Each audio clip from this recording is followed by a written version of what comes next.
What do we consider to be the normal progression of innovation in medicine and biotechnology on the one hand, and what would be labeled as transhumanist on the other?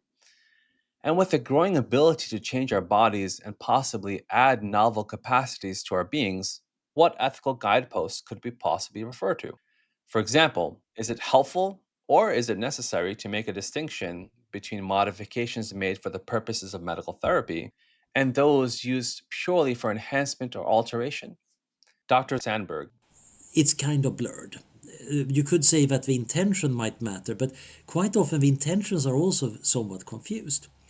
One interesting critic of enhancement, Michael Sandel, has argued that health is bringing us back up to a normal level, and enhancement is going beyond it. And he argues that we have this normal moral obligation to help each other to get to the normal level, but we don't have any obligation to help enhancing, which I think is an intuition quite a lot of people do share. But it seems very unclear how he separates becoming normal from being enhanced. I doubt any of us can run as fast as Usain Bolt, but does that mean that, okay, we're subnormal? Or does it mean that he actually is abnormal? He's running way too fast. Maybe we could cure him from that. That sounds crazy. So I'm in the school that no, we have a lot of different goals in life.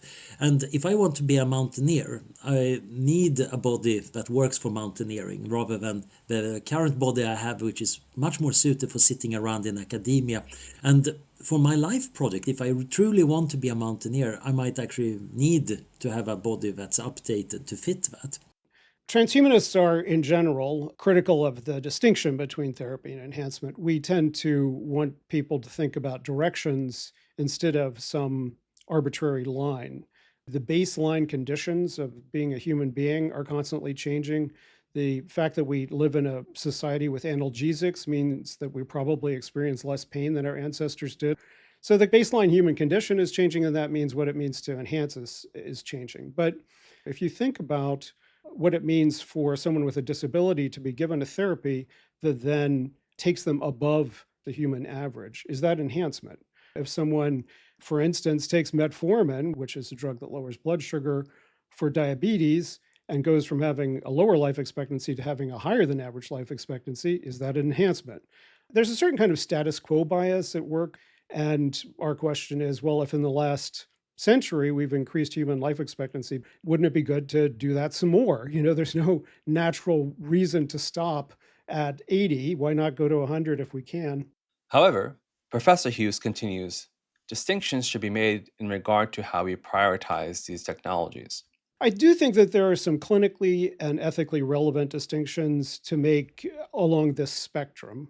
And the clinically relevant distinction is that, for instance, if we were trying to enhance something like height, then we try to get someone taller, we don't know necessarily what the consequences of all of these interacting novel gene therapies would be. So we need to have a far more rigorous clinical regime around enhancement therapy than for traditional therapy. The ethically relevant distinction I would make is that I think there is a reason to put a social priority on therapies that fix diseases and disabilities before we spend a lot of resources on enhancement. To summarize, it seems that Professor Hughes and Dr. Sandberg think that the therapy and enhancement distinction is fuzzy. They argue that our definition of what is normal today is different from what our thoughts about normal would be tomorrow, and indeed what were normal conditions yesterday. And yet, Professor Hughes argues for some constraints.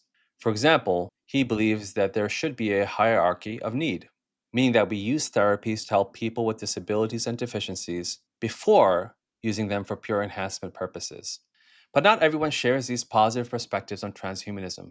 So now we've heard three different perspectives on the ethical difference between therapy and enhancement. Dr. Sandberg argued that it's hard to make a meaningful dividing line in the first place. He embraces enhancements even if they're not medically necessary. Professor Hughes echoed this positive view of enhancements, but added the caveat that we should prioritize the allocation of resources to those with deficiencies before we proceed down elective enhancements for individuals. And finally, Professor Bozanita drew a clear line between therapy and enhancement and completely rejected enhancements on ethical grounds. As I've mentioned earlier, The definition of enhancement involves extending human capacities beyond what we consider to be the norm. But that doesn't get us out of the conceptual conundrum. The definition of what is normal is context specific and not necessarily fixed. And once again, let me remind you, what was considered to be normal human height in the 1800s is much different than what we consider normal height to be today. So judgments about what are normal human traits and what are normal human capacities are based partially on empirical data, but they're very culturally and value laden.